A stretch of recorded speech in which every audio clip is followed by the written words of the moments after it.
I mean, Deshaun Watson's contract basically gives him NBA precedence, where if the guy doesn't like his coach, he can say he doesn't like his coach. And there's not many players in the NFL that can do that like we see in the NBA. Point being, how do they need to finish to actually have momentum with the current regime moving forward? Or do you think it actually gets changed? I think that Kevin Stefanski's safe. Now, his assistants are a different story. Okay. And, okay. You know, his coordinator, Joe Woods, has been under fire. His special teams coordinator, Mike Prefer, has been under fire. Special teams have been, in terms of coverage, have been a disaster. Defensively, they finished, you know, in total defense, and we know that that can be a skewed stat, but in total defense, they were top 5 last year, right? At the end of the regular season. They've been terrible this year. They were decent. They were decent last week. They've been decent in a couple of games, but for the most part, they've just been ran over and have just gotten pounded by a lot of these different offenses, especially Buffalo in the second half, Miami in the second half of that football game. It was very difficult. So Joe Woods has come under fire. Now, with Deshaun Watson, you know, a good offense, complimentary football, it can change things. You know, I did say, and I said, don't shoot the messenger, and some fans got upset with me earlier this week when I said, Joe Woods' job could be saved by Deshaun Watson. They go 4-2 or 5-1, and Deshaun Watson plays well.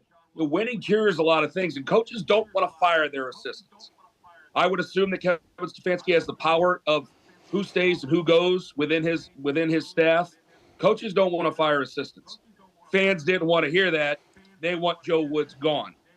But the truth's the truth. So that might be a problem to the fan base, but if the team's looking good and they're winning, I think the fans will cautiously accept it going into the 2023 season. But I think unless the bottom completely falls out and they are just on totally different pages over this 6-game stretch, I think Kevin Stefanski's perfectly fine going into 2023. Ken, what's your realistic expectation of what you want to see from Deshaun Watson? Let's not take the ceiling and the floor approach, right? This is the best case. This is the worst case. What do you think is realistic for Deshaun Watson from a play standpoint in helping this Browns team coming back after a 2-year absence? I think that Houston, if it weren't for his history and his history with the Houston Texans, the Texans would be the perfect opponent. Because you can turn around and hand the ball off to Nick Chubb and just run down. And they've proven time and time again, you can just run the ball down their throats and they'll roll over and die, and you can get out of there with a win and get back on the plane and head home. Because of his history and because of his history in Houston, it might be anything but. So I think he might be a little antsy. He admitted today he doesn't necessarily know how he's going to react. It's been a long time since he's played football in that sense, in a competitive atmosphere. So he admitted today he didn't know how he was going to react to things. We'll see what he does on Sunday. I would probably be a bit conservative about it. I'd hand the ball to Nick Chubb. I'd hand the ball to Kareem Hunt. I might take a couple of shots down the field, see if I can loosen them up a little bit.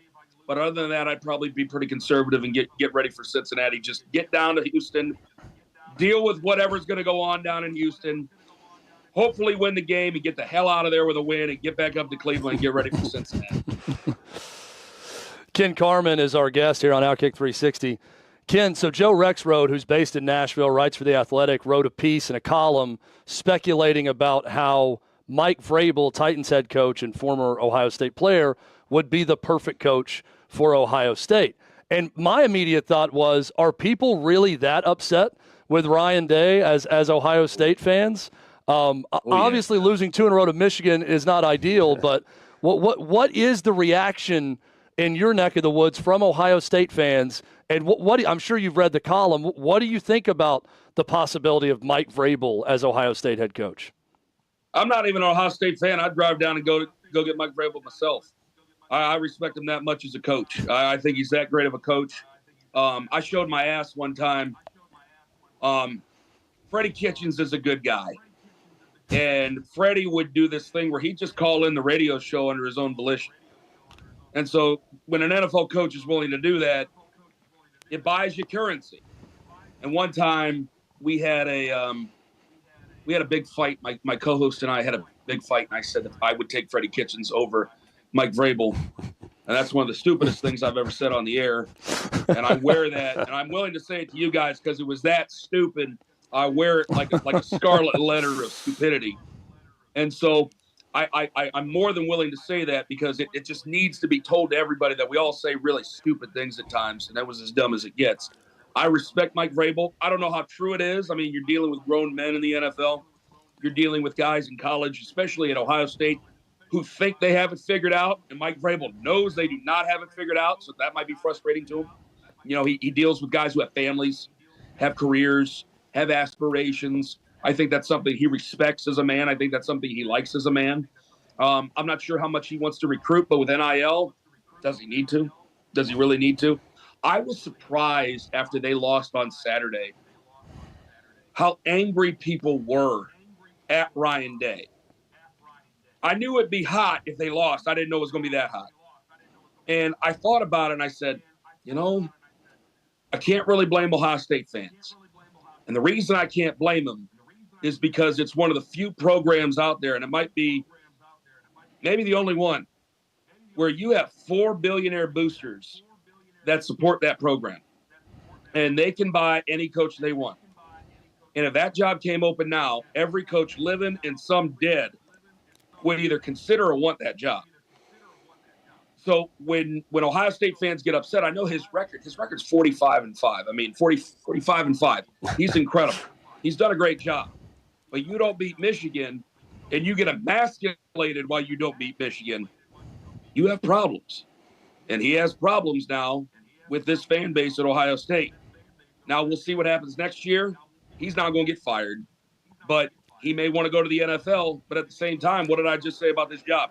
How many jobs would you leave Ohio State for if you knew you were making probably double-digit $1 million or at least $9 million? You had all the resources in the world. It's hard to do that and go to the Houston Texans. You know, difficult to do so. So if Ryan Day wanted to leave, I mean, he can, but you're not going to find many organizations quite like Ohio State. I'm eager to see the vibe next week, Ken. I think we think we're going to have some losses and some craziness in Conference Championship weekend. I don't know how you feel about it, but Ohio State could very well be in the college football playoff. But if they're not, you know, the story was out that they don't want to go to the Rose Bowl again. I mean, if they're not playing in the Rose Bowl, what bowl is going to keep the interest of the locker room for a team that's not in the college football playoff? And the momentum and how quickly things would have turned off of that loss in consecutive seasons to Michigan, that's an interesting temperature gauge going into an off season for Day. I don't know why you wouldn't want to go to the Rose Bowl. The sun studying over the San Gabriels or whatever. I know they were there last year, but that's I mean, that's crazy. I mean, they played the best. That was the most entertaining bowl game of the year last year. I think that's crazy. But who the hell knows? I'm not sure. I didn't hear that report. That's a new one for me. Yeah. I don't know what would get them. I think if they didn't make the playoff, then you're see a lot of guys bow out. But if they got an invitation from the Rose Bowl, I'm going back to the Rose Bowl. I believe some players would say that because young guys are stupid, and I was young and I was stupid before. And I just told you what I said about Freddie Kitchens, and that wasn't that long ago, so I was still a little bit older and still stupid. But that's a dumb thing. Those players should want to go to the Rose Bowl if they're invited. That's an honor. I agree. Yeah, and there were some guys that opted out of the Rose Bowl a year ago, too. So it's a different era, that's for sure. Ken Carman, 92.3 The Fan in Cleveland, at Ken Carman on Twitter. Ken, appreciate you doing this. Thanks for hopping on the show. Thanks for having me, guys. Appreciate it. Yeah, the opt-outs are always interesting. I mean, you've got Will Levis, who's going to the draft, but is still undeclared on whether or not he's going to play in the bowl. So clearly he's waiting to see what bowl, right? He's waiting to see opponent and where they're going, I feel like. I don't know why you wouldn't have made that decision if not. You're just waiting until Sunday when the bowls are announced to decide if you want to go to that bowl or not at Kentucky. I mean, he would be playing in the bowl game without the offensive coordinator, which is probably beneficial to him. Yeah. You know. Doesn't it surprise you a little bit, though, that there's that much rage about Ryan Day? Well, I mean, it's one loss a year. Yeah, but it's not. It's Michigan. Now, it's granted, not if you lose, it's how you lose. Right. John Cooper could not beat Michigan. I think he was 2-9 or something like that, and it eventually got him fired. And that was typically the one game they were losing every year. But we're talking like over 10, 11 years. Right. This is a 2-game losing streak for Ryan Day. But think about the about face with Harbaugh at Michigan now, though. You know, at this time last year, there was a fervor pitch prior to the upset win over Ohio State at the time is he going to be out? And, you know, he took the interview with the Detroit Lions. Mm-hmm. And now it's no questions, no concerns. They're going back to the college football playoff for the second consecutive season. And you watch that game, it's clear that Michigan is now the daddy of that series. They play with a certain reckless abandon / we are going to do this type mentality. That I think that was Ohio State, certainly under Urban Meyer, who was undefeated against Michigan. That was their mentality going into that game. And thinking about the matchup, Chad, of Michigan and Georgia, after we saw Michigan dominate in the trenches Ohio State a year ago. It's like, oh, will this be the most physical team Georgia's faced? And then that was not the case, right? Yeah. There was no contest there. But point being, I think Ohio State fans are viewing this as they were that bad in the trenches, in the warfare up front on the lines, and they did it again to them. Yeah. They ran it back on them this past year at home. I think that sends more of a physical mindset and a tone for a team that couldn't get a 4th and 1 against Northwestern in a run game it's a game where you have to run it based on the elements, and they could not get push against Northwestern's front. The daddy mentality. I think I'm going to use that more often now. And Michigan right now has the daddy mentality over Ohio State. I don't think there's any doubt about it. Hutton's got the daddy mentality over his big thing on every NFL game that we do every week. And we're going to break that out when we come back. This is OutKick 360 across the OutKick Network.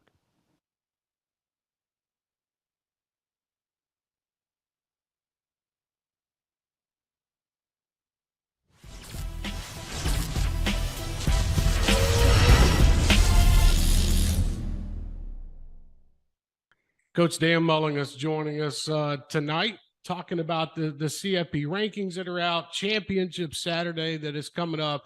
Happy to have him join us on OutKick. Coach, let's get into it with the rankings that came out this past Tuesday. And we look at the top 3. I think we can all agree on the top 3. 4 USC, right. They slide right in after the win this past weekend. They're sitting in a prime spot going into the championship Saturday against Utah. Ohio State 5. So let's break down the first 5 to me. Do you think that they got it right numerically, just putting Georgia at 1, Michigan 2, or does it really matter right now? Well, I think it could get tricky, and I think they've left themselves some opportunity. I think you could have easily gone Michigan at 1 just because of the quality of win. You know, I mean, if you look at the great win, right now, Georgia's great win over Tennessee. They were a great team. They won at home, won pretty convincingly, and that's their only top 10 win. Now, if you look at the big picture thing, I guess Michigan you can throw out. They won at Ohio State against a great team, equal team, but they also won against Penn State, who the committee seems to value extremely high. So I think you could easily make the argument to have put Michigan at number 1, and I think they could still flip it after this weekend with 1 and 2. I think that's a pretty easy sell right there. TCU at 3, I think, is very easy. I think TCU's in no matter what. Even if they lose, I think they'll still make the playoff at this point. And that gets you then down to, 4 and 5, which, in thinking about it, in reality, you could have easily gone with Ohio State at 4 because you're giving them credit for the Penn State win, and you're giving them credit for if you're going to go that way, you put them in the categories. Okay, let's compare USC then Ohio State 4 and 5, the teams you're next to. They had they both had a Notre Dame win. USC has a loss to a Utah team who's just outside of the top 10, where Ohio State's loss is to a number 2 team. The Ohio State, again, I think Penn State's ranked way too high, but if the committee's going to put them there and you go through the reality of it, Ohio State probably should be at 4. Now, that being said, the win this weekend by USC, to me, over a Utah team, which is the only team that beat them, would then jump them over Ohio State. and that would solve some of your problems. So I think they just honestly, it's done out of convenience, because I think if you really think of it, I think you really could have gone Ohio State 4, USC 5, but then the convenience of it is, why have to flip them after they win their championship, which would be easy to do, but they don't even have to worry about that. Would the biggest thing would be, okay, USC winning the Pac-12 championship. Okay, now we can slide them into 4, even with Ohio State that maybe could have been at 4. Would that have been like the way to go? Like if they were trying? I think they could have easily done it. I think they just probably said, hey, why even cause the headache? Put USC at 4. If they win, they get to stay there. If everybody wins out, nothing changes. If one of those, if USC loses, it's easy. Ohio State's the team we're picking to replace them. And then I think TCU's a lock. Now would TCU go to 4 and Ohio State to 3 possibly? But I think TCU's a lock.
We're back on OutKick 360 across the OutKick network. Chad Withrow, Jonathan Hutton with you on a Thursday.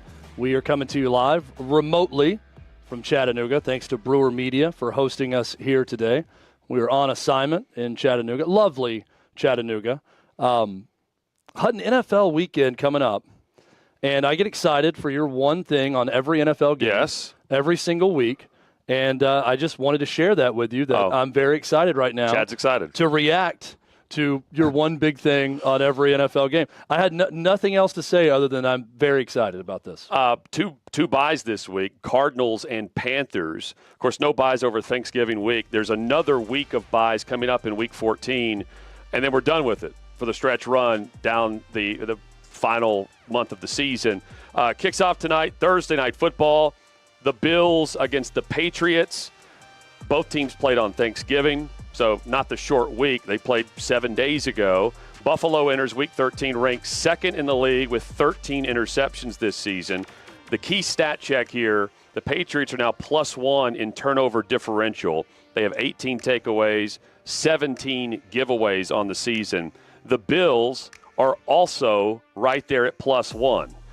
20 takeaways, 19 giveaways. So the yin and the yang, and both of these teams have been living on a thread weekly on how often they give extra possessions.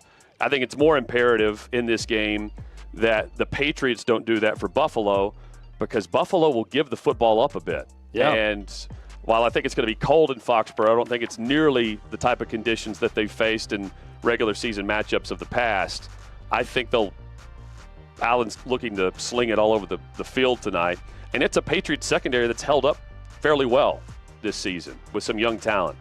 And it's the Patriots also.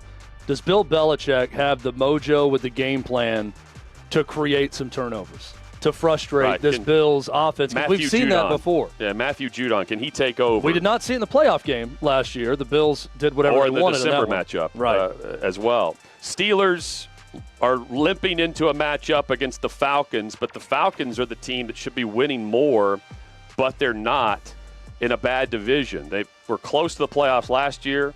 They looked about to repeat the same type of performance this year unless they start to get back to their winning ways and running the football well. The Steelers are 10-1-1 in their last 12 games against the Falcons. And after starting the season 6-0 against the spread, the Falcons are now 1-5 against the spread over the last 6 games. They have faced some teams that have taken away what they do best, running the football. Now, that's also a stretch where Cordero Patterson missed some games. He was not himself last week. Can they get him back to the Cordero Patterson running back formula within the Arthur Smith offense? And Kenny Pickett, in that Monday Night Football game, made some huge plays. The throw on the 2-point conversion, for example, was great. Is that the start of his arrival into being the quarterback for Pittsburgh? I'm watching Kenny Pickett as much as anyone this weekend in this game against the Falcons. Broncos and Ravens, Denver, they're scoring 14 points per game. That's the worst average by any team in the NFL since the 2000 Cleveland Browns, who averaged 10 points per game on the season. That's how bad the Broncos offense has been. Meanwhile, the Ravens defense, tremendous against the run. They are not great against the pass, but they're facing a perfect offense to get back on track. However, the Ravens offense has been holding them back in the second half. They haven't been closing out games because they can't get touchdowns in the red zone. 50% on the season, red zone efficiency, putting 7 on the scoreboard. It's amazing how we're about to enter December of year 1 after the Russell Wilson trade. And we're not even asking the question of how can Russell Wilson improve? How can he fit better in the offense? The main question is, can this ever work with Russell Wilson? That's how bad it's been. Nathaniel Hackett gets a lot of the blame for this, and he is certainly going to be a one-and-done coach. But isn't it crazy that that's the question? And not sitting here asking, well, if this, and this happens, maybe it can get better. The bigger question is, will it ever work anymore with Russell Wilson? It's nuts. It's a big game for Baltimore. They cannot lose this game to Denver, especially hosting this game against Denver. Green Bay on the road against Chicago. Traditionally, Aaron Rodgers doesn't lose to Chicago. Rodgers says he's playing this week. Justin Fields is back at practice for Chicago as well. The Bears are on a 5-game losing streak, however. Fields has been playing better whenever he's in the game. That doesn't necessarily translate to wins as it has losses throughout the strong play. How much longer will we see Rodgers playing for Green Bay? Right now, they're not mathematically eliminated. And moving down the stretch run of the season, when that happens, we probably see a Green Bay franchise that wants to get a look at Jordan Love and assess if they can move forward with their former first-round draft pick that hasn't really played because he is sitting behind a 2-time MVP right now, and Rodgers, who's not playing like the MVP. He's playing hurt.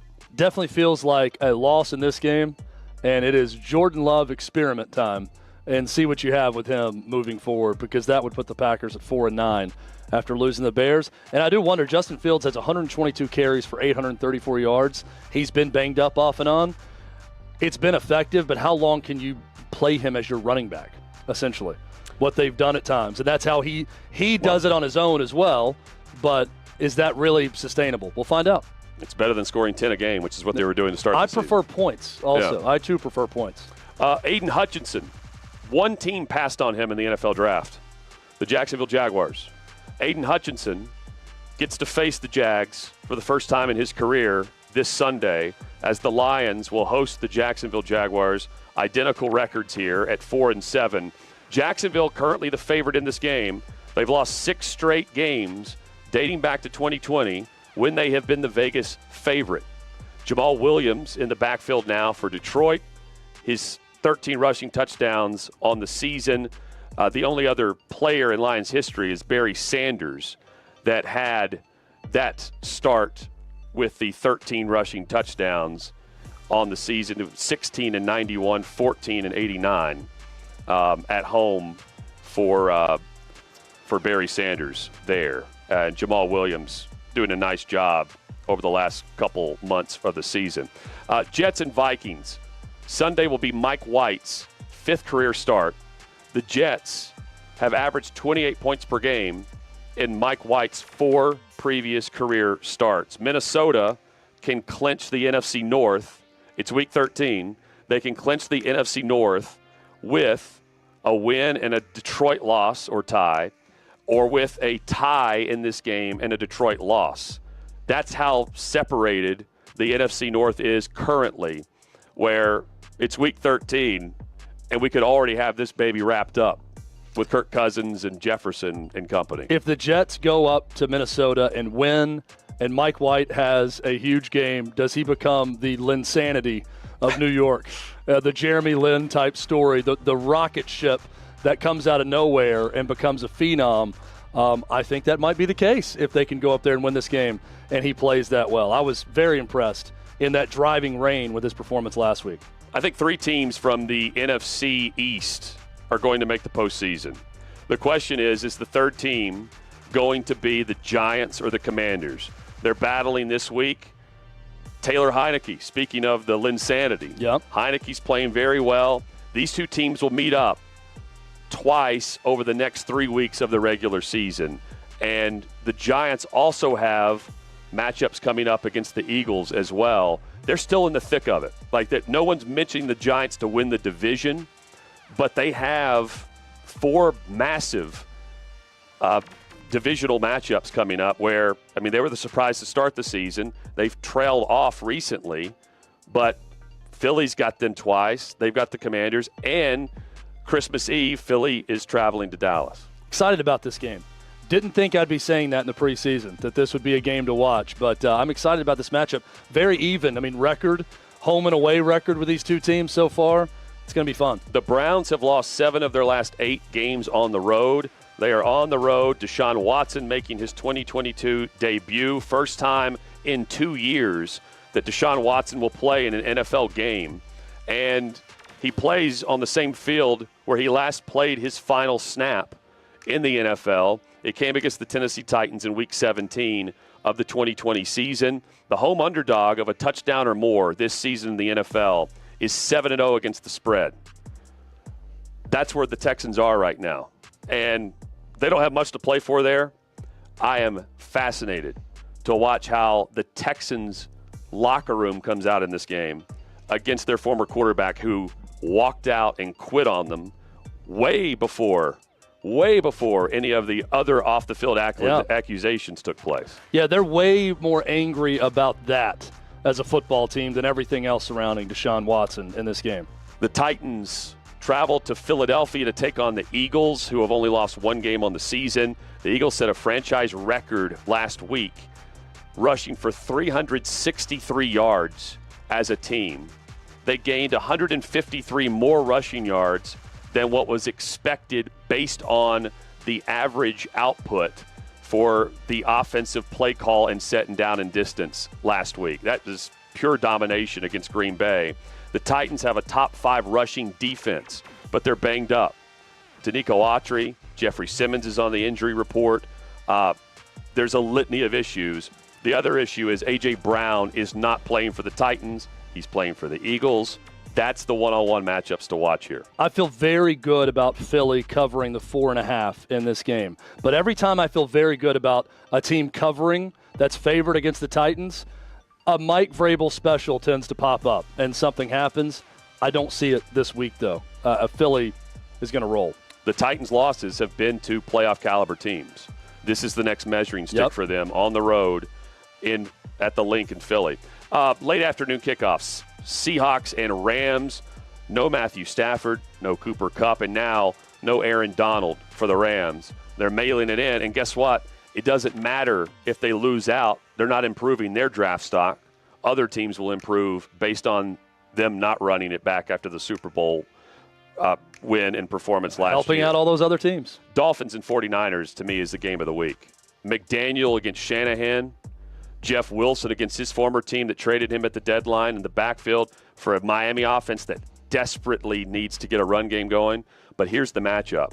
It's Miami's really bad and inconsistent offensive line against the most consistent defensive front in the National Football League, the San Francisco 49ers. That's going to be a battle. And if what I think happens, we're going to see the vulnerability of the Miami Dolphins and Tua. Armando hit it on earlier. Longevity, health concerns. They took him out against the Texans up 30-0 while they were trying to pad stats because they could not protect him to start the second half against a defense that was trailing by 30 points. So now they're going against one of the top defenses in the league and one of the teams that's starting to turn a corner in San Francisco. This is definitely must-see TV in this game, a great matchup. But I think, Hutton, it's second place to the next game you're about to go to in the late afternoon. Chiefs are on the road in Cincinnati. The Bengals won this head-to-head matchup a year ago in the regular season and the postseason, the AFC Championship game. The Chiefs come in riding hot. Travis Kelce, he needs 82 receiving yards this season to become the fastest tight end in NFL history to reach 10,000 career receiving yards. And if he does it right now, this week, he'll have reached 10,000 career receiving yards 38 games faster than any other player next to him in line. It goes back to Mahomes doing it too, with how quickly he did it 100 more games or 100 earlier games than Troy Aikman whenever he passed a career mark earlier on Monday Night Football. It's a different era, but it doesn't matter. That's still super impressive, regardless of what area you're in. He's been amazing. Chargers and Raiders this week in Vegas. The Raiders had lost 6 games by 7 points or less, and now they've gone back-to-back weeks winning 2 straight games in overtime.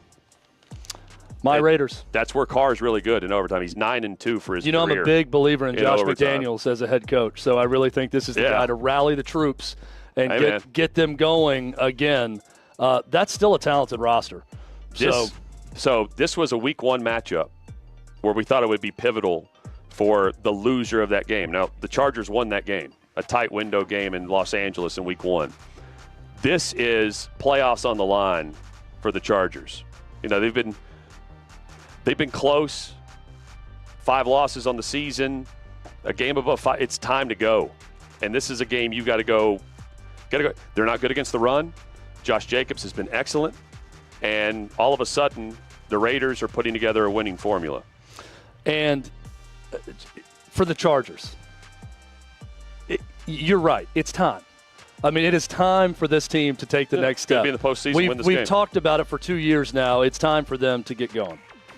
Colts and Cowboys on Sunday Night Football. Dan Quinn has a lot of familiarity with Matt Ryan. And it's Dan Quinn's defense.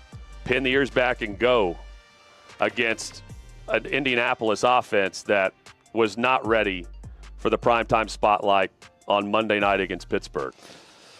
Don't think they're going to be overly ready for this one either, with Matt Ryan facing the heat he's going to be facing from that Cowboys defense in this game. The Colts have not won in Dallas since 1996.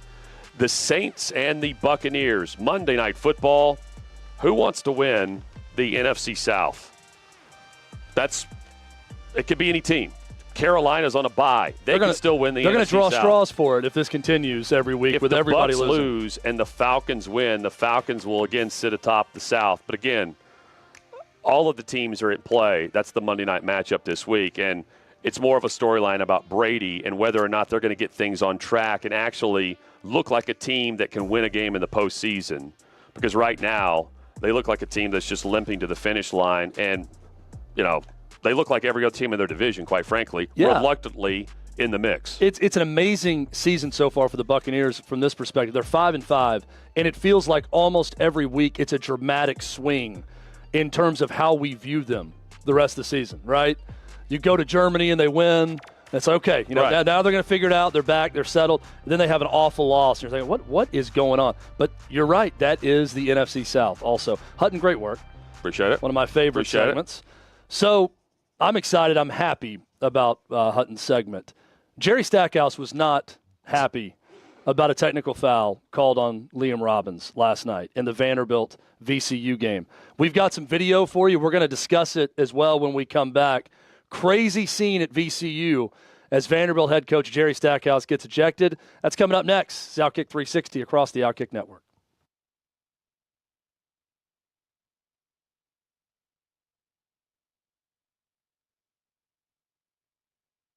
Two teams went out. One was actually a team from from the unit that I now play on TV that was attached to us. They went on the front side, or went around to go to the front side of this other house. And my team was basically going towards the back side of the house. So very shortly, what happened was it was the wrong house.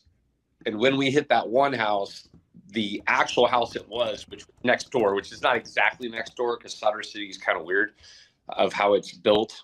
But, you know, they heard us. They were getting ready, prepping, you know, their gear, you know, and so they were ready to go. So when that team came around, a bunch of dudes opened up out of the front, what I assume would be the living room, with AKs and shot.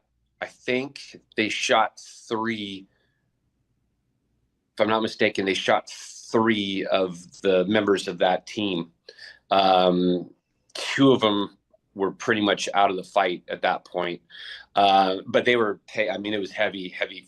I wasn't on that side of the house, but just hearing it, I was like, oh man, that's extreme. So I ran into the back door, which came into the kitchen, cleared through there, went in the hallway, and those same guys, as we approached that room, shot through the walls of that hallway, shot the guy literally right next to me. So then we backed off, and then we were and I'd have to draw it out, but we were in a tactical position that was just there wasn't a lot we could do. So we were trying to kind of figure out how to solve it. And the next thing I know, I remember just the whole room, or actually it wasn't really a room, it was the hallway, you know, so it was more like a tube straight at me, and just everything exploded. And I actually remember hitting the ground and looking up down the hallway. And I was just confused. I didn't know what had happened. And I can say, you know, getting shot at, okay. It's one thing, but the explosion made me feel small. It was like a superhero just grabbed me and was like, or it was like the Hulk grabbed me and was like, it felt like a supernatural power. And it blew, so it was a nighttime hit.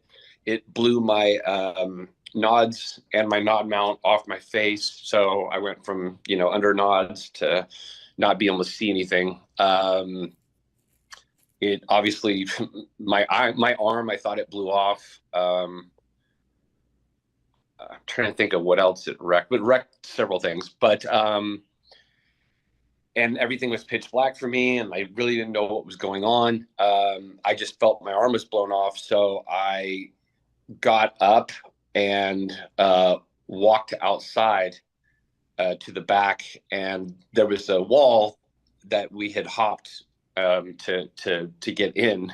That wasn't happening, so I just put my back against the wall and tried to take care of myself. But I never lost consciousness. The only time actually I did lose consciousness is when, and I still to this day don't know how they got me over that wall. I have no idea. But other than that, probably 5 minutes that they got me over the wall, I never lost consciousness.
So Vanderbilt head coach Jerry Stackhouse just lost his damn mind last night at VCU. What was this? 7:59 left in the second half of this game against VCU. And Liam Robbins had a monster dunk. And it was a bad call. It was a weak technical on Liam Robbins. He dunks and he does some sort of sign. It's not the too small. You know, so a lot of guys now, they like to go like they score over someone. They do the too small thing. He did like a little head check thing, just like put something on his head and kept running down the court. Didn't even look at the guy. Just kind of tapped his head almost like to come out of the game, you know, after the dunk, and then just kept running down the floor, and they teed him up for taunting after the dunk. Look, two things can be true here, okay? One, it was a terrible call, and I didn't watch the game, but from what I hear from my Vanderbilt friends, it was a poorly officiated game. But you cannot go this crazy when you get ejected. First off, getting ejected is never a great look, but it happens to coaches, okay? It's happened a lot before. It's going to happen again. You can't go so nuts, Hutton, that you're being restrained by a police officer. You're coming out of your jacket. On the road. And it is clear that Jerry Stackhouse is going to strike one of these officials if he's not held back by multiple coaches and the police officer as he's escorted out of the building. Or I guess into the locker room, I'm sure is where he went. It was a crazy scene. Yeah, I mean, he keeps going back. I mean, it reminded me of like a top-of-the-hour, 9 o'clock Eastern feature between Vince McMahon and Stone Cold Steve Austin, where you have members of the locker room that have to come out and separate the two. Yeah. And then, you know, it's in the script that, Austin will somehow break loose and dive over a pile again to get another swipe at Vince McMahon. This is what this was like. Stackhouse kept going back. And it also reminded me of Kevin Stallings. Remember the layup, the line, the handshake line or whatever, where he was MFing a player or something like that? Oh, yeah. Post-game. Like, there have been these little small instances where you're like, what is going on here? Like, what's up with the coach not having some decorum and being able to just, you know, stay calm, cool, and collected in a situation? And this is, like, beyond the average. All coaches are getting after officials. This is well past that line. And, yeah, I mean, it's something I'm like you. It's like, what was the motive? If he had gotten back to the refs the way he wanted to, how would it have ended? Because it took multiple people to pull him back multiple times. If Candace Story-Lee, who's the athletic director at Vanderbilt, didn't seemingly want to do everything possible to keep Jerry Stackhouse as the head coach at Vanderbilt, giving him an extension before this season, and he has not been good. They have not won since he's been there. No momentum. They're doing everything in their power to extend this guy's contract and keep him there. If that wasn't the case, and you had a level-headed AD that, given the circumstances of the losing within the program and then that scene that now everyone is talking about today and everyone saw, that coach is fired. Yep. I truly believe that. This would have been a fireable offense combined with the record. Okay, if he's good and he's going to the NCAA tournament every year, he ain't getting fired for losing his you-know-what and going after the officials like that. But given the losing and then given that embarrassing moment, most ADs would probably fire the guy. But he's not going to get fired. He might get another contract extension out of this whole thing. Who knows? It was a crazy scene, though. I can't think of many, non-Bobby Knight. We got to ask Dan Dockich about this next time he comes on. I'm sure he's addressed it as well. But non-Bobby Knight flare-ups to this level. But with Bobby Knight, he's thrown a chair and he's gotten after the – I can't recall times where I'm thinking he's actually going to go physically attack the ref. Well, but this was like an actual fight's about to break out, right? It was embarrassing. The sense I got. I mean, it was just as embarrassing. You mentioned Bobby Knight slinging the chair, which is embarrassing, right, for the university. A representative of your university and of your fan base at the pinnacle of the program doing that. It's an iconic moment, but it doesn't make me – I wouldn't be proud of it if that were my coach. No different than last night with the way Stackhouse is acting on the road. Or any coach that's doing something like this. You look like an idiot. You just can't have it. And Jerry Stackhouse post-game, gave I should have more poise, obviously. Sure. And I think I think I'm blocked by him. I think every media member in the Southeast is blocked by him. But if someone retweeted where he tweeted something about like just a funny meme, like, woosah or something, where you're taking deep breaths. But then he's also, criticizing the officials throughout the whole thing too. So I don't know. It was a bad call. I'm with him on you get a technical maybe. It was also a 3-point game with under 8 minutes left in it at that point. They ended up losing by 5. I don't know what happened with the technical free throws, but pretty important free throws in a game like that, right? You just dunked it to get down 3 on the road, and then you get the double technical and tossed afterward during the TV timeout. Wild stuff. And what's the bar now? Like, that's the other thing. Where is Stackhouse going to take Vanderbilt, and what's the end game? Well, see, this is what's going to happen now. If they start playing better because they're not doing well right now, people are automatically going to say, he showed that he had his team's back, and now they're fired up and they're going to start winning. But that's going to be the response. Playing better means what? Like, they're 42-58 with him at the helm of the program. They need to get to the NCAA tournament this year, and they're off to a bad start towards that goal. That would have been my thing coming into this season. Get to a tournament. That's the goal for this program now. You've been there long enough. Get to a tournament. It's very early, but definitely does not look like it's going to happen right now. So we'll see. Chad, the Germans advance. They win over Costa Rica 4-2 in the World Cup. Did you have Costa Rica on the money line? No. I'm saying I have multiple people tweeting out that Germany they don't advance. They won, but they're out. The Germans are out. They win, and people they're are losing out. their minds on social that the Germans are out. It's the opposite of Team USA. They won and in. They're winning and in. Yes. Germany wins, and you know what? You can still GTFO. Japan goes through. Spain goes through. Germany, just no. one less global power for the U.S. to have to go through now to win the World Cup. That's what that means to me. We're going to talk Antonio Brown, and Matt Rhule was misled with Carolina. That's next.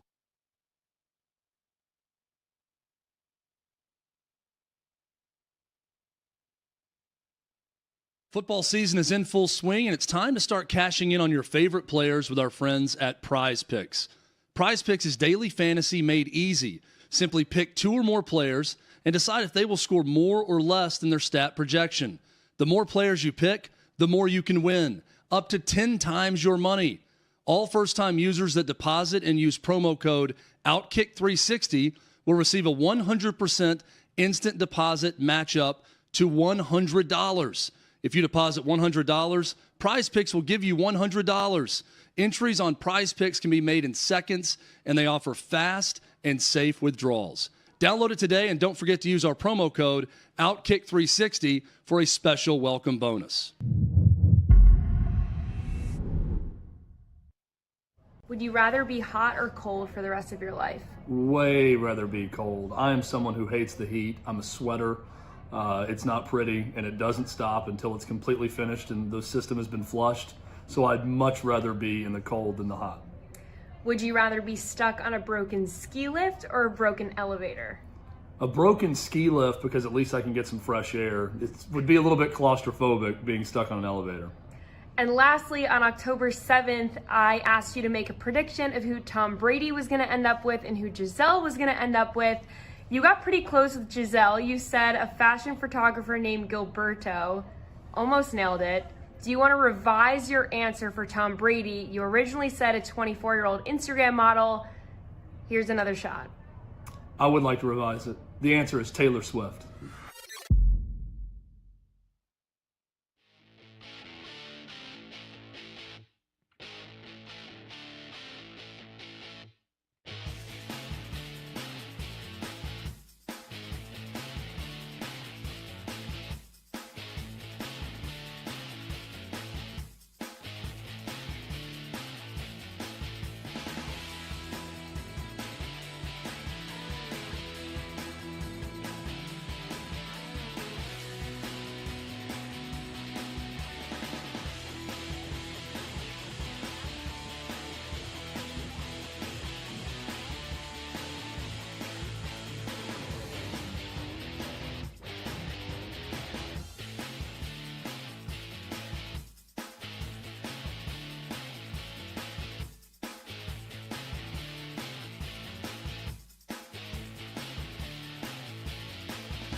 We're back, OutKick 360, final hour of the show. Alongside Jonathan Hutton, I'm Chad Withrow. Excited to be here in Chattanooga today with the show.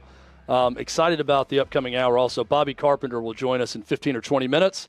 We'll talk college football. We'll talk about the sudden discourse around Ryan Day at Ohio State, Bobby's alma mater, after that loss. And I've got to get the scoop from Bobby on how his kids behaved at the Ohio State-Michigan game after we talked about it last week. Did they act entitled, or did they do exactly what Bobby instructed them to do and play the part perfectly? Got we'll some find beef out all that coming up between Patrick Peterson and Kyler Murray. We also had a chat with Trent Dilfer right after his state championship winning performance here in Chattanooga.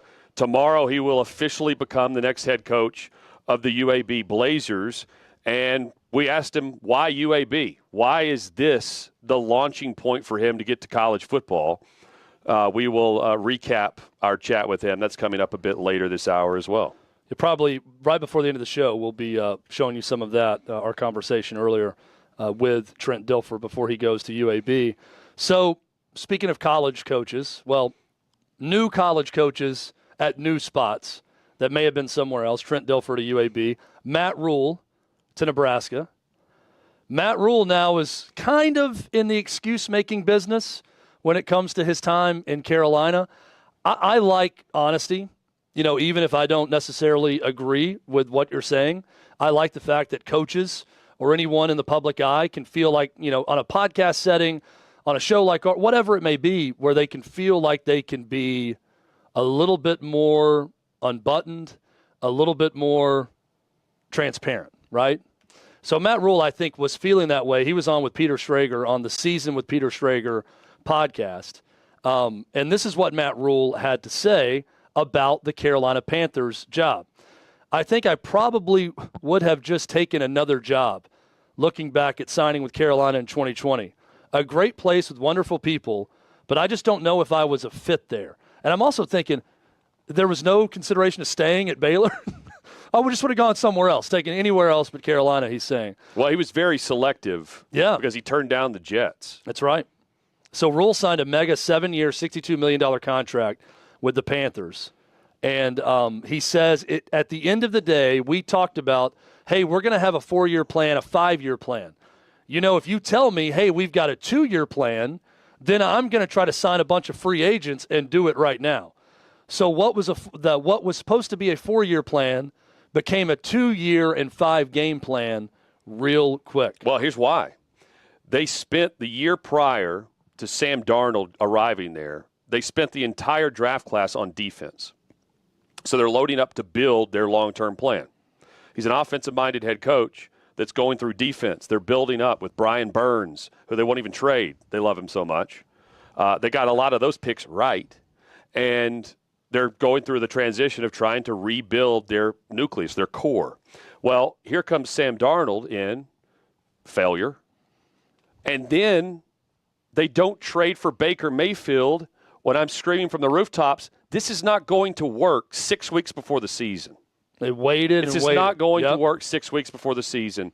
New offensive coordinator, because you fired Joe Brady in November of last year. He was the scapegoat. You've got Darnold coming back, and then you wait because you don't go into the draft and draft a first-round quarterback. You don't go with Kenny Pickett.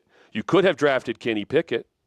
You wait and get Matt Corral in the 4th round and then wait to trade for Baker Mayfield. So it became a 2-year plan, but I understand what he's saying. He is handcuffed, and he was dead man walking, having to run it back with Sam Darnold and not drafting the rookie quarterback because you can't then transition into here's the future of the franchise. Well, now you've got to cram it in with Mayfield. They named him the starter really fast. That tells you what they thought about Darnold. And, Chad, it was over before it really got started this season for him. And he knew it. It's all great points. And he even went on to say, I'm not angry about it at the end of the day. I understand, but if it was going to be that quick, then we're going to need to sign some more free agents, and we're going to need to go try to make the blockbuster trade. We're going to try to do those things if I knew it was going to be that quick of an expectation with him. I get what he's saying, but here's the bottom line. Matt Rhule's not an NFL coach. Okay? He was bad. I mean, I understand that you didn't get 5 or 6 years to succeed. Well, guess what? No one in the NFL gets 5 or 6 years if you're bad every time out as a coach. So the Panthers realize that. Matt Rhule is exactly where he needs to be. College football, coaching college kids. He is that type of coach. That's fine. He's going to make a ton of money. He's probably going to make more money coaching college than he would have in the NFL. Well, but think about this. He could make the same amount virtually by not coaching this year. He is saving Carolina $34 million by taking the Nebraska job. That's how bad he wants to coach. Which I think is admirable of him, and it shows a guy who he's 47 years old. What would Butch He Jones desperately have wants done to coach with the buyout money for Tennessee? Butch Jones. What would Jeremy Pruitt do at Tennessee? Yeah, if Matt Rhule, they go intern, quote unquote, with their friend Nick Saban. Well, I think Jeremy Pruitt's going to have a hard time. You getting get a my job point, though. in They college. go intern and not take a salary so that Tennessee would have to pay it. Using that as the example, you do that in spite. Rhule's saving roughly $34 million for David Tepper, the Panthers owner, the guy who fired him, because he took the Nebraska job. It's a good sign that it's not all about money for Rhule. Right. Now, there were also reports that he walked away because of money and then came back when they offered more money. So, I mean, to some extent, it is about money, right? Yeah. But that's true for everyone. But no, I mean, Matt Rhule's equivalent of what Butch Jones did by becoming an intern for Nick Saban would be him going and being an offensive analyst for Jim Harbaugh at Michigan and saying, pay me all my money, and I'll just sit over here and learn and not even be on the sideline during the games. Or the equivalent of what Frank Reich's doing right now, which is just collecting a check to not coach the Indianapolis Colts. Right. So he's a guy who really wants to coach. So that's good news. I like that, yeah. For Nebraska fans. So chapter 2 of When Keeping It Real Goes Wrong. Yes. Okay, this was on another podcast. Patrick Peterson went on this was the All Things Covered podcast, I believe his own podcast. Yes, it is. Patrick Peterson.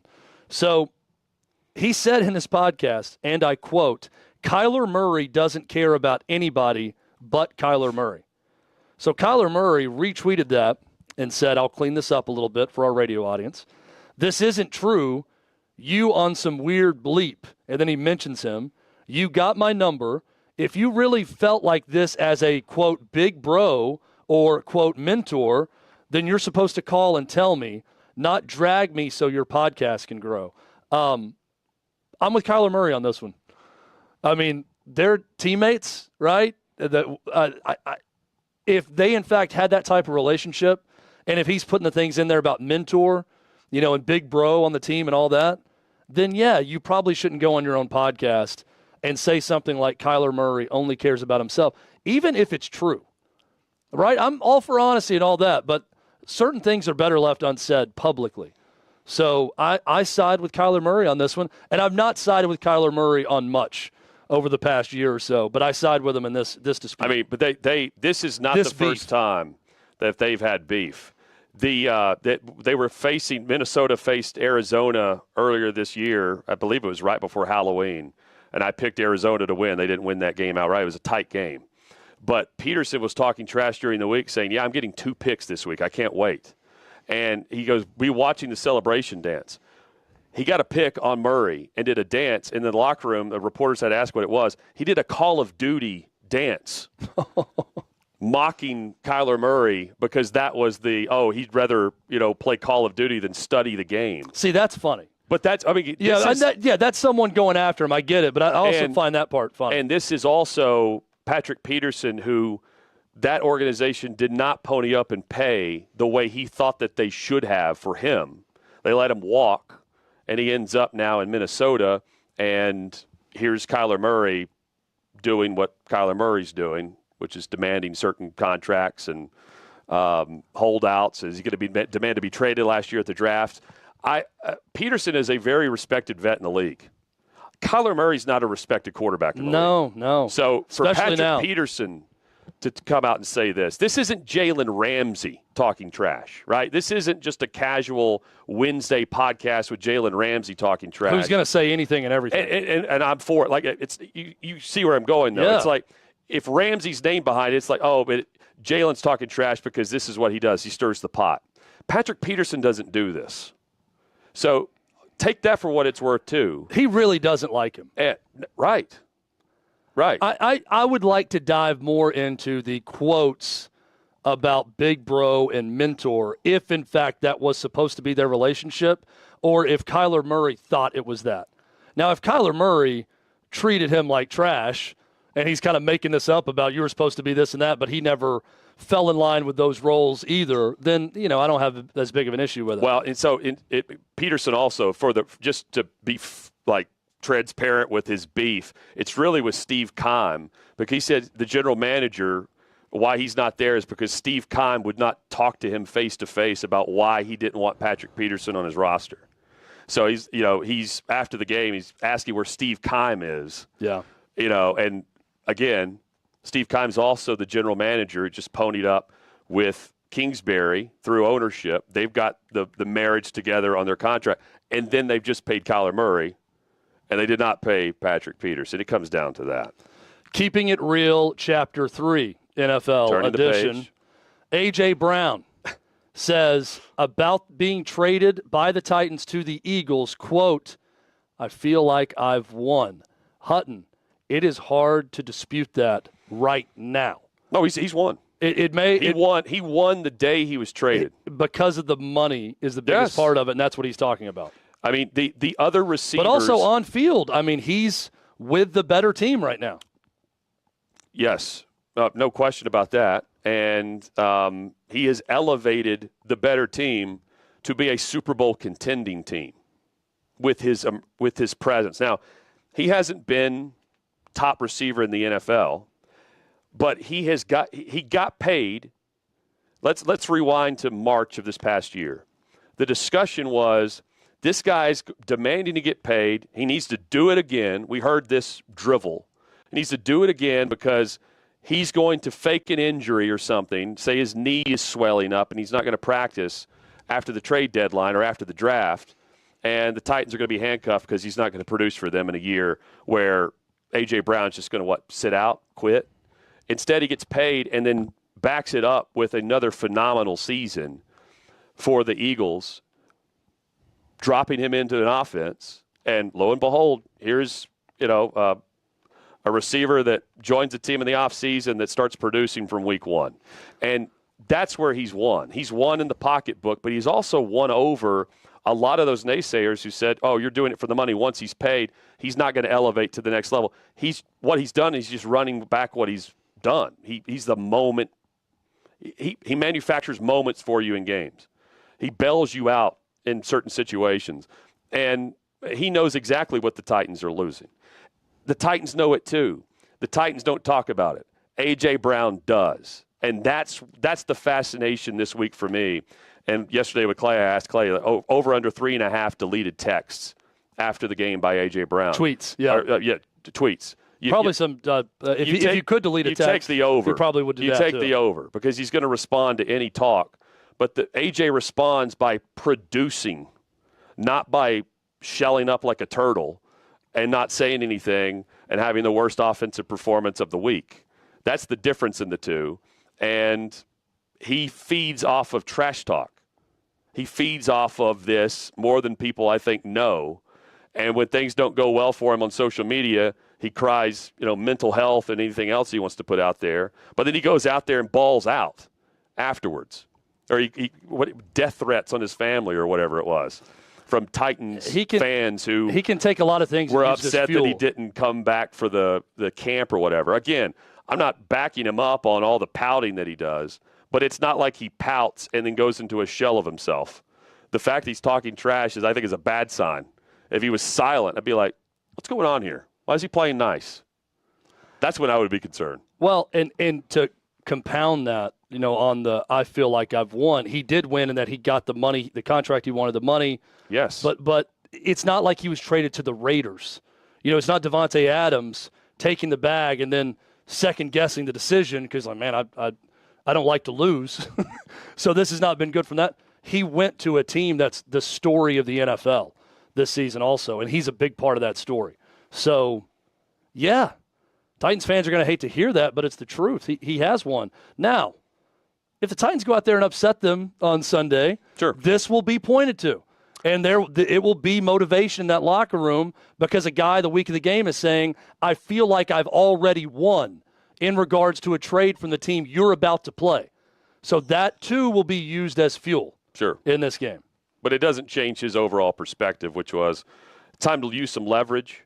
And, I mean, it's not like he demanded to be cut. It's not like they cut him loose and he chose, or he was a free agent and chose not to re-sign. Titans are the one who traded him. They shipped him out, and it hurt his feelings. And while you could say that's really funny that he's, in his feels on social media all the time and deleting those tweets, and it is, he also backs it up on game day, unlike any player that we've seen come through the Nashville franchise. And he's on a very short list of, 12, 15 players in the league that you can point to, non-quarterback, that you can point to and say, every single week, this dude is going to show up and do something. So when we come back with Bobby Carpenter, we're going to give you the most extensive MAC championship preview between Akron and Buffalo I'm kidding. But we are going to talk about championship weekend across college football. Bobby Carpenter, when we come back. It's OutKick 360 on the OutKick Network.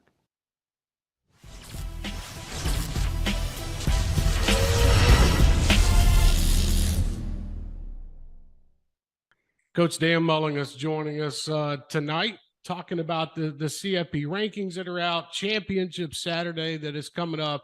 Happy to have him join us on OutKick. Coach, let's get into it with the rankings that came out this past Tuesday. And we look at the top three. I think we can all agree on the top three. 4, USC, right. They slide right in after the win this past weekend. They're sitting in a prime spot going into the championship Saturday against Utah. Ohio State 5. So let's break down the first 5 to me. Do you think that they got it right numerically, just putting Georgia at 1, Michigan 2, or does it really matter right now? Well, I think it gets tricky, and I think they've left themselves some opportunity. I think you could have easily gone Michigan at 1 just because of the quality of win. If you look at the great win, right now, Georgia's great win over Tennessee. They were a great team. They won at home, won pretty convincingly, and that's their only top 10 win. Now, if you look at the big picture thing, I guess Michigan you can throw out. They won at Ohio State against a great team, equal team, but they also won against Penn State, who the committee seems to value extremely high. So I think you could easily make the argument to have put Michigan at number 1, and I think they could still flip it after this weekend with 1 and 2. I think that's a pretty easy sell right there. TCU at 3, I think, is very easy. I think TCU's in no matter what. Even if they lose, I think they'll still make the playoff at this point. And that gets you then down to, 4 and 5, which, in thinking about it, in reality, you could have easily gone with Ohio State at 4 because you're giving them credit for the Penn State win, and you're giving them credit for if you're going to go that way, you put them in the categories. Okay, let's compare USC then Ohio State 4 and 5, the teams you're next to. They had a top. They both had a Notre Dame win. USC has a loss to a Utah team who's just outside of the top 10, where Ohio State's loss is to a number 2 team. The Ohio State, again, I think Penn State's ranked way too high, but if the committee's going to put them there and you go through the reality of it, Ohio State probably should be at 4. Now, that being said, the win this weekend by USC, to me, over a Utah team, which is the only team that beat them, would then jump them over Ohio State. And that would solve some of your problems. So I think they just, honestly, it's done out of convenience, because I think if you really think of it, I think you really could have gone Ohio State 4, USC 5, but then the convenience of it is why have to flip them after they win their championship, which would be easy to do, but they don't even have to worry about that. Would the biggest thing would be, okay, USC winning the Pac-12 championship. Okay, now we can slide them into 4. Even with Ohio State that maybe could have been at 4, would that have been like the way to go? Like if they were trying, I think they could have easily done it. I think they just probably said, "Hey, why even cause the headache? Put USC at 4. If they win, they get to stay there. If everybody wins out, nothing changes. If one of those, if USC loses, it's easy. Ohio State's the team we're picking to replace them. And then I think TCU's a lock. Now would TCU go to 4 and Ohio State to 3 possibly? But I think TCU's a lock.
Every NFL game. Wow. But definitely one of our favorite guests. Maybe, just maybe, the favorite guest of OutKick 360. He's as loyal to this show as anyone on this show. And he always brings it. Makes time for us. There's an energy there with Bobby Carpenter.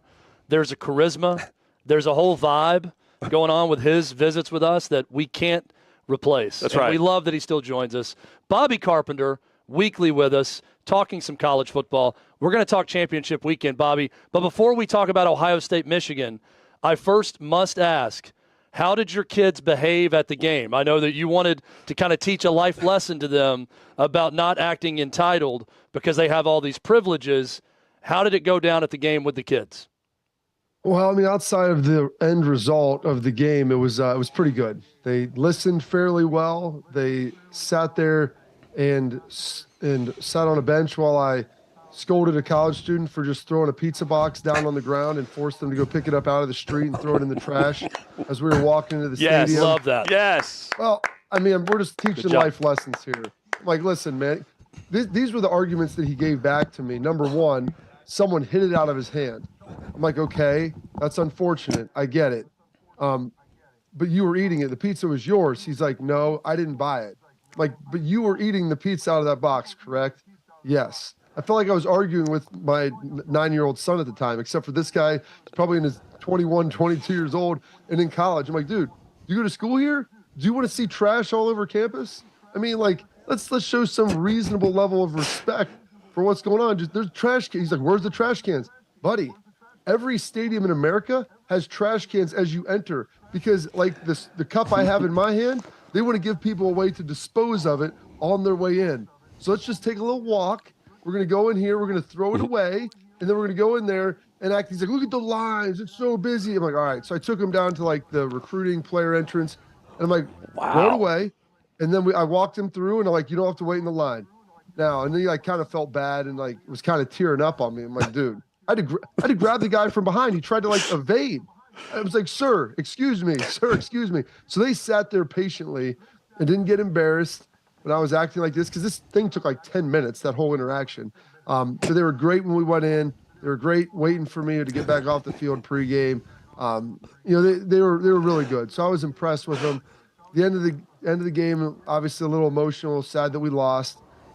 And my middle son wanted to get back, so he was staying the night over at AJ's house with his son. So kind of clamoring to get out of the parking lot and get home. But outside of that, they have handled themselves really well. You handled yourself beautifully, Bobby, in that situation, too. Bobby, the disciplinarian, that's a story I didn't know that I needed today, but I'm glad. I don't even know where we go from here. Going to make a man out of this child. It's great, but both the children, your own children, and then the Ohio State children, the college students that were there also. What's the big takeaway from this, Bobby? Because I'm hearing all of this vitriol towards Ryan Day after a second straight loss to Michigan. It's not as if the Ohio State program is in trouble or anything if they're going to lose one game a year, but it is Ohio State, Michigan, and it does feel like after 2 in a row, the mentality has shifted a little bit to that edge on the Michigan sideline against Ohio State. What do you make of all of this? So I'm not trying to compare these two coaches with what they've accomplished, because obviously one is the most accomplished coach in college football history, but everybody was sitting there saying, has Nick Saban lost his fastball? Are they done? I mean, is this the end of the Tide era? I'm like, all right, guys, they lost 2 games. They've had a couple other close games. They've had more penalties this year. There's been different things, but let's not act like they're out there going 7-5 and just imploding upon themselves. And so I try to have the same level of discretion, even when it's a more emotional situation, personal to me. Ryan Day's lost 5 games. He's lost to Michigan twice, Oregon, Clemson, and Bama. And the one Clemson lost, they got a lot of bad calls. Last year, they got beat up against by Michigan. Obviously, not a great game. They were overmatched against Alabama the year that they won it. And in Oregon, they didn't play well on defense, and that was a problem for them all year. This was the first time where they had a game where I thought he had a pretty good game plan. Maybe there could have been some tweaks here or there, but there was a handful of guys. I mean, they picked a bad day to have a bad day, and that just happens sometimes. You go watch the entirety of the game, and I've watched it 3 times. They're like, oh, look at the yardage, look at all this. I'm like, guys, it's like it was nine plays accounted for about 85 to 90% of the yards, and you can't discard those. Like, that's real.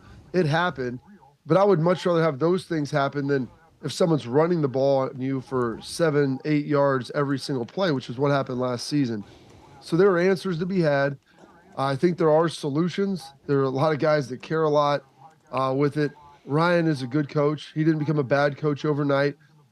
6 months ago, everybody's saying how lucky they are to have Ryan Day at Ohio State and hope he doesn't leave and go to the NFL.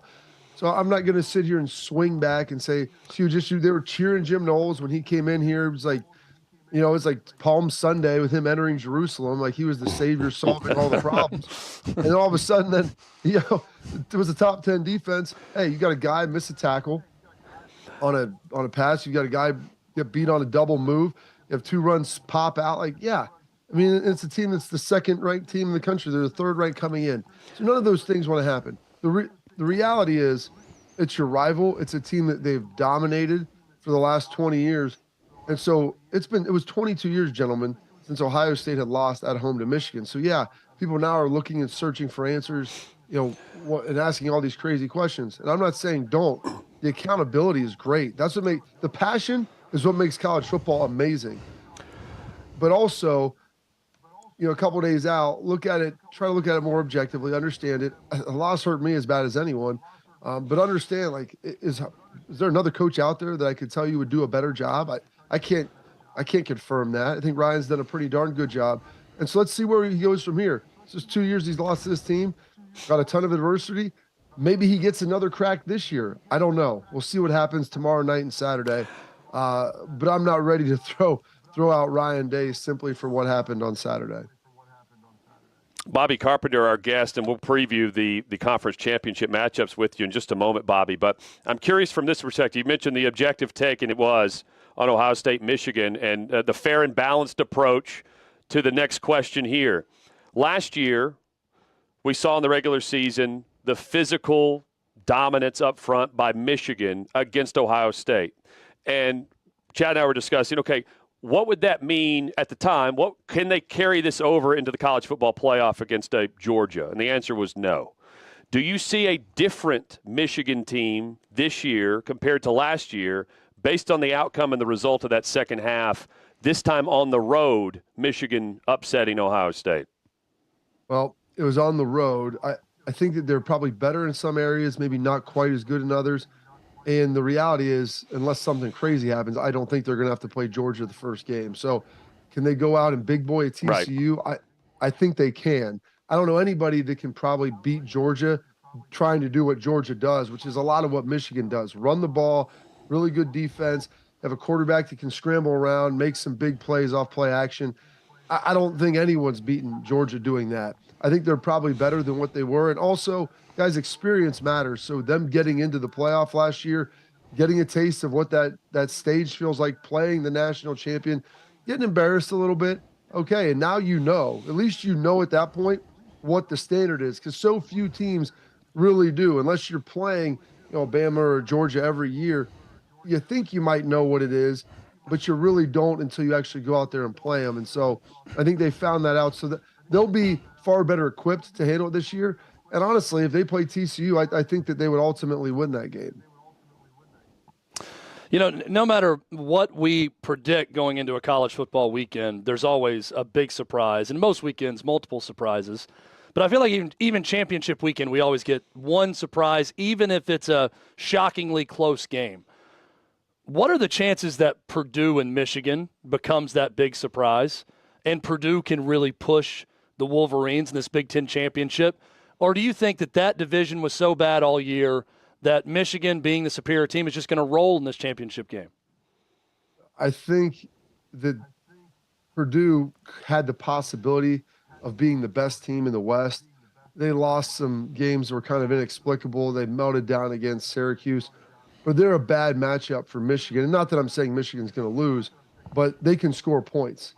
And offensively, they can go move the football. And so if you can ever separate on Michigan by a couple scores and make them uncomfortable and get them to start pushing the ball more, I think you've got a chance to win. Now, I'm not saying that's going to happen, but if I look at Iowa, I think Michigan would have rolled Iowa the same way they did last year.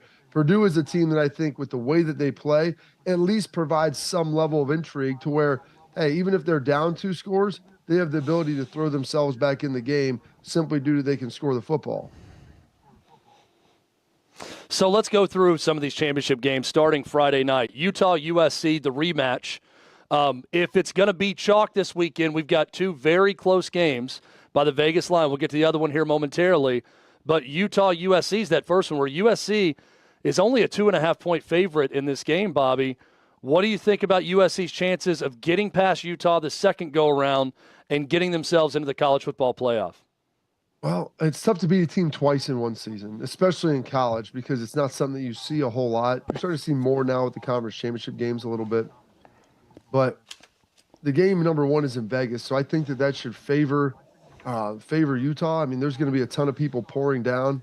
A lot of people don't realize how close Salt Lake is to Vegas, to actually getting down there.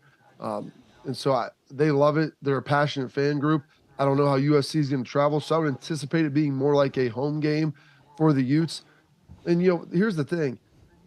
If you don't have a defense that can stop anyone, it's never a good feeling, no matter how good your offense is, because Utah can score the football. They've got a defense, I think, that can get some stops. But if you can't ever stop anybody, you're basically relying on, in a close game, you having the ball last.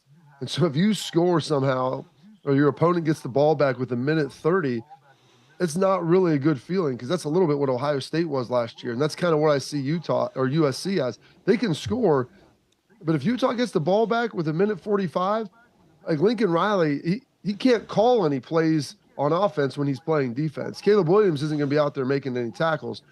And so I think that is something that happened last time. You get in a high shootout game. UCLA was putting it on them, and they had a chance on that final drive. If DTR just pulls it down and runs, he might still be running today. He would run to the Pacific Ocean, for heaven's sake. So I think that is what gives it a little bit more of an edge, where you can't ever get that critical stop. Utah has the ability to go win the game in the end. They did it once. We'll see if they can do it again. What has impressed you about LSU up until the loss with A&M, where they turned a corner with Brian Kelly over the second half of the season? And which version of this LSU team, Bobby, do you think shows up Saturday in Atlanta against Georgia? I think you get the best version of the LSU team, and we can talk about it all we want. I mean, it's basically the rivalry game that they've kind of instituted for LSU, playing A&M out there in the West, the final game of the season. but you're telling me like that these guys weren't the players, and Brian Kelly could have beat it into their head all day long. But I guarantee you they were looking forward to this week. They knew even if they lost, they were going to play. Now, they're thinking if we can upset the behemoth, we can maybe go to the college football playoff.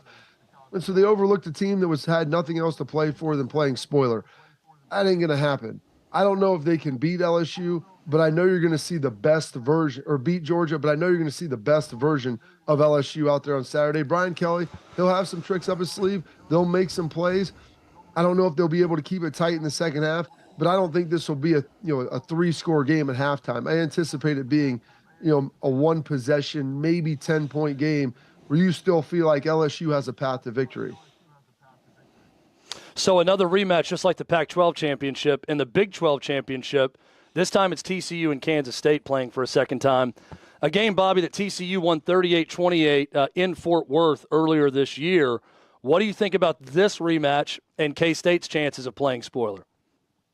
I think they've got a good shot at it, the same way Utah does. You look at both of these games, and they're about field goal lines, depending where you look, 2.5, 3, 3.5. And Kansas State, they're a solid defensive team. Obviously, TCU was able to score them a little bit. TCU's proven that they can win in a variety of ways this year. And while it may not always be pretty, they find a way to get it done, whether it's a high-scoring, up-tempo shootout or more of a slugfest like Texas that's a defensive battle. But I think Kansas State has everything that they need. They've played them before. And just like I said, it's really tough for Utah to beat a team twice. For TCU, who ended up winning by 10 points, but it wasn't like it was some big blowout. Kansas State probably looks back and said, hey, if we can do this, we can do that, change a couple of these plays, we've got a pretty good opportunity. And then look a little bit what Texas was able to do to slow down that offense and slow down Max Duggan, and we'll see if we can kind of replicate some of those things. I don't know if both underdogs win or both both the teams are dogs, but I would be surprised if USC and TCU both sweep it, just based upon, I think, how tough both of those matchups are going to be. I have no idea what to expect from North Carolina or Clemson in this game. This is the hardest one. I'm trying to think about what's going to happen in some of these games and look at the matchups. But the way North Carolina played down the stretch in their last 2 games, mixed with Clemson having their issues and losing at home to South Carolina, what do we get in the ACC championship? It's a good one. This is the problem, I think, when you get teams who have kind of locked everything up a couple weeks out, and they're not really in the playoff hunt per se. I think you get guys kind of coasting, looking around like, hey, we've got the championship game coming up. And I'd say as much as the coaches try to hammer it in on you, you're talking about guys who are 18 to 22 years old who, listen, when I was 18, man, I was at the pinnacle of my intelligence. I knew everything in the world, and I didn't need to listen to anyone. And that's a lot of how these players operate. I think Mac Brown will get those guys ready to play. I think Dabo will, juice them up. You got to remember, Clemson didn't win the ACC last season for the first time in, 6-7 years, whatever it's been since they weren't sitting atop there. So I think they're going to have some motivation too. I think this will be a pretty good version of both of these teams. And the thing with North Carolina is they have a pretty young squad. And it's the same thing that kind of happened, I think, with LSU, is handling success is sometimes harder than handling adversity. When everybody's telling you you're good and you're cruising along and, hey, it's our time to go beat Clemson, you're talking a little smack about NC State from a while back, and all of a sudden those things come back to bite you. And so that's what I was kind of seeing from both of those teams, especially Carolina down the stretch. So, Bobby, we haven't had a chance to talk to you since Luke Fickell left for Wisconsin. I think it's the best hire of this cycle so far. Makes perfect sense. You know Luke Fickell a little bit. What did you make of the move now leaving Cincinnati for Wisconsin? I wouldn't say it was shocking, but it was surprising to see that, given the jobs that he was tied to last year, which I believe he probably had just about any one of the jobs that he may have wanted last season. Chose to stay at Cincinnati, wanted to finish out with his team. I think a lot of it was due to wanting to get to the CFP and finish with those guys and see what they could maybe do. And then this year, kind of looking around, and Luke Fickell's a unique guy. I always talk about this. He has 6 kids. His son was playing at Cincinnati. His daughter's a senior in high school down there. He's never coached outside of the state of Ohio. So if he was going to go somewhere, it needed to check a lot of boxes, both on the football side, but also on the family side. And his wife, Amy's awesome. And she's a pistol, man. I don't think she wanted to live in a lot of places. And you know what? You're having success where you are. Why complicate the situation at home? I think Madison fits their family. I think the type of kids you're going to recruit at Madison, those are Luke Fickell type guys. You can go get some 4-star guys, go pluck some guys here and there, but you're going to get a lot of, tough middle American guys who maybe didn't get recruited by the top school in their conference. And so Luke finds something, hey, they said you're a step slow, an inch too short, maybe don't weigh quite enough. Come here. I can develop you. I can work with you. And he's got the proof in the pudding with the guys he had at Cincinnati. And he's got some guys at Cincinnati in the league that are playing really good football now. And so I think he'll be able to recruit. And the biggest part of it was, talking to Joe Thomas Tuesday on off campus with Jacob Hester. We're sitting there and talking to him about it. And Wisconsin's never really spent a lot of money on their coaches, facilities, their staff. And I think they realized we can't do what we've done. We've slid back. We need to not only make a commitment to the head coach, which is just part of it, but we've got to make a commitment to NIL. We have to make a commitment to our assistants and our staff, facilities, and all of those things. And if you do that, I think you'll see a Wisconsin team that was very similar to what you had under Brett Bielema and Barry Alvarez. Bobby Carpenter, always good, always informative, always entertaining, and now he's got to get back to his job of being the Batman of people doing dumb things around him, and he is the vigilante, the hero that we all need. Bobby, appreciate it, man. We'll talk to you again next week. Hey, just remember this, guys. It's something my grandma would always tell me, like, it's always the right time to do the right thing. So evil can only triumph when good men choose to do nothing. And I don't know if I'm a good man, but I'm at least going to try to stand out when I see some knucklehead stuff going on, and hopefully make a little dent in the world. Bobby, you're the best, man.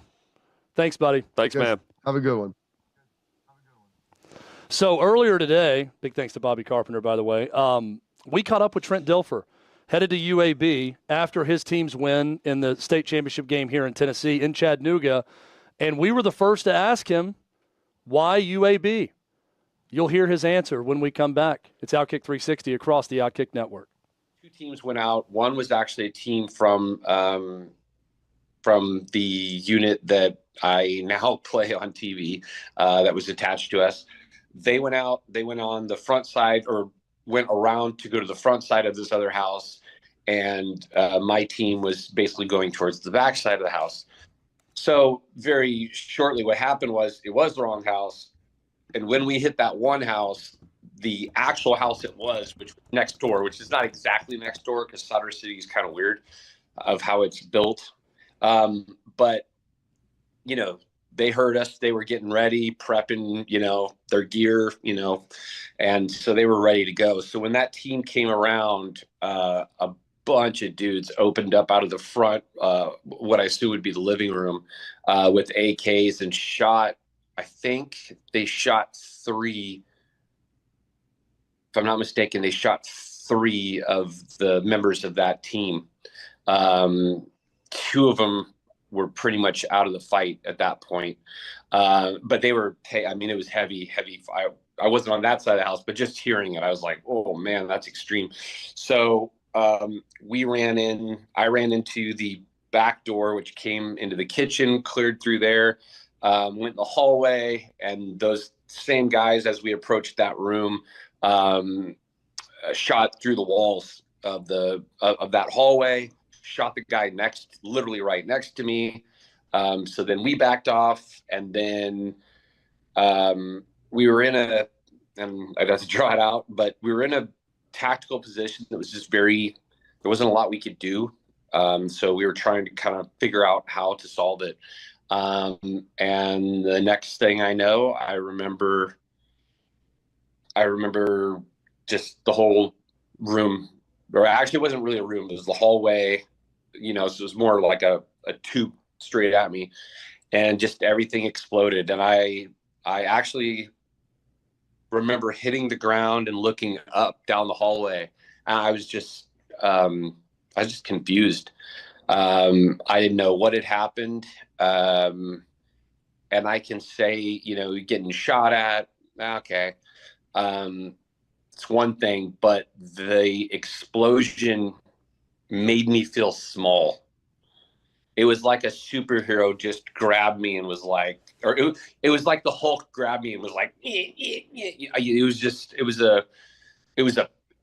felt like a supernatural power. And it blew. So it was a nighttime hit. It blew my nods and my nod mount off my face. So I went from, under nods to not being able to see anything. It obviously, my arm, I thought it blew off. I'm trying to think of what else it wrecked, but wrecked several things. But and everything was pitch black for me, and I really didn't know what was going on. I just felt my arm was blown off, so I got up and walked outside to the back, and there was a wall that we had hopped to get in. That wasn't happening. So I just put my back against the wall and tried to take care of myself. But I never lost consciousness. The only time actually I did lose consciousness is when, and I still to this day don't know how they got me over that wall. I have no idea. But other than that, probably 5 minutes that they got me over the wall, I never lost consciousness.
Final segment of OutKick 360 on this Thursday. We are live in Chattanooga alongside Jonathan Hutton. I'm Chad Withrow. Fun show today. Big thanks to all of our guests, Armando Salguero, Ken Carman, Bobby Carpenter. We appreciate all of you for joining us today on a very fun show. Hutton, after we called the game on TV where Trent Dilfer's Lipscomb Academy team won their second straight state championship, we actually caught up with Trent Dilfer on the sideline after the game. He has not talked about taking the gig at UAB to this point. This is the first comments into a camera and microphone that we know of with Trent Dilfer, because he did no interviews, didn't talk about anything before the game. We caught up to him right after the game, and Hutton asked the question, why UAB? What's UAB? Why is UAB the mountain, and why is it now? Well, one, they pursued me really hard. I never pursued them. I had a lot of calls in the last 3 weeks of gauging my interest, and I really wasn't interested in anything but UAB. There's a couple differentiators. They have a president, Dr. Watts, who is about excellence, period. Everything they do at UAB under his leadership is excellent. You want that. To win it in college football, the president's committed to excellence.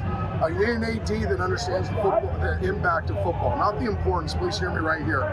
It's not more important than anything. Listen, I got 3 Division I athlete daughters. I don't want football to be more important than volleyball. But the impact of football is massive on a community, on an institution, and Mark Ingram understands that.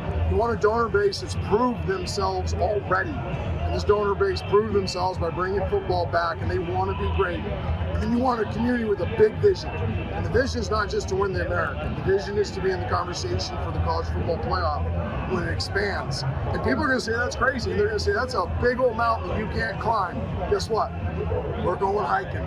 We're going to climb, and we'll talk in a couple of years. My guess is we're on top of that mountain. We're going to climb that mountain. In a couple of years, we're going to be on top of that mountain. That from Trent Dilfer. And Hudney also said, when you asked the question, they pursued me. They pursued me hard. That he wasn't pursuing that job, but it was UAB showing the initiative and going after him from the very beginning.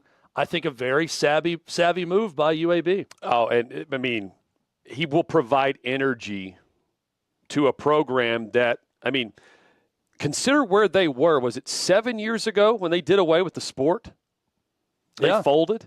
Was it 8 years ago? Yeah, it wasn't that long ago. And now they're in a bowl game already this year at 6-6. They're headed to the Bahamas Bowl against Miami of Ohio, and they've hired Dilfer to replace. It wasn't because you bottomed out and you're making a huge adjustment. It was a health issue and a back issue, right? Yeah, Bill Clark. Yep. And he stepped down in June of this past year, and they chose not to keep the interim after the 6-6 season. So they end up with Dilfer, and he will bring an energy and a certain expectation level that comes with him that a lot of just your average run-of-the-mill, and no, I mean, they're good coaches, but this would have been just another afterthought. Yeah. Then it would be a talking point. It's a national talking point now in college football circles that they hired Trent Dilfer.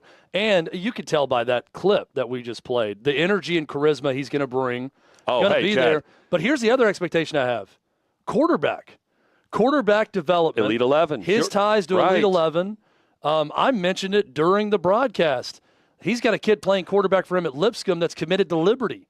Well, Liberty just lost their coach, Hugh Freeze, to Auburn. Is that a possibility now?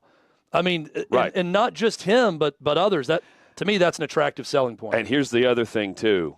And Dilfer won't mind me saying this. There are a lot of coaches at the high school level in Tennessee that don't like the guy because he rubs people the wrong way. He's up 42-0 in this game today, and he's throwing the football with 2 minutes to go in the red zone, trying to run up the score. He's throwing it with 2 seconds. 2 seconds to go. Into the red zone. 2 seconds to go in the first half, too, and he's up 35-0 at the time. Point being, he will bring that same type of vibe with him, and you're either on board or you're not, and he doesn't care. There will be some friction along the way that will make some great storylines at the group of 5 level that include a lot of big name. Tom Herman's back in this mix now at Florida Atlantic. I mean, there's always the Lane Kiffin example of the guy that's trying to work his way to the top, or the guy that's trying to be the reclamation project to get back to the Power 5. And in this case, Dilfer's just trying to go about it his way, and that will rub some college coaches the wrong way because he's going to recruit the crap out of every single player around. And that's what he was doing at Lipscomb Academy. It's not just going to be the Conference USA level in terms of who he's going after and who he's targeting. He's going to get some national attention because he's going to say whatever he thinks and whatever he wants about. Here's an example. They play at Georgia next year on September 23rd. UAB does. I mean, they're not going to beat Georgia, obviously, but it's not going to stop him from attacking the big dog and going after them and trying to bring them down. He said it in the clip with us today. We're going to be on top of that mountain, and I think it'll probably be about 2 years. We'll be on top of that mountain. that's the way that guy thinks. That's the way he acts. That's the way he works. And for that reason, I think it's going to work at UAB. Oh, it's going to be fun to watch either way. Throwing with 2 seconds to go with his starter still in the game up 42-0. That's the other point of emphasis here. He's out for the jugular. You also had, by the way, the opposing coach, who I don't think likes him either, much like every other coach in high school, calling timeout on 3rd and 10 from the 10-yard line with like 15 seconds left in the game because he badly wants to not get 49 put on him and instead make it 42-0. It's going to be fun. It's going to be a lot of fun. I can't wait. A lot of fun tomorrow also. It's been fun here in Chattanooga, by the way. Thanks to Chuck Hunnell, to Davey Hudson for setting this up for us today. Thanks to Brewer Media for their hospitality today. And Wells Guthrie, thank you, man. Appreciate you. Wells, we appreciate you. Thank you so much. Fun show today. We'll be back at it tomorrow, Hutton. We'll get you ready for championship weekend and everything across the NFL. Jam-packed day on the Friday edition of OutKick 360 across the OutKick Network. Have a great Thursday night, everyone.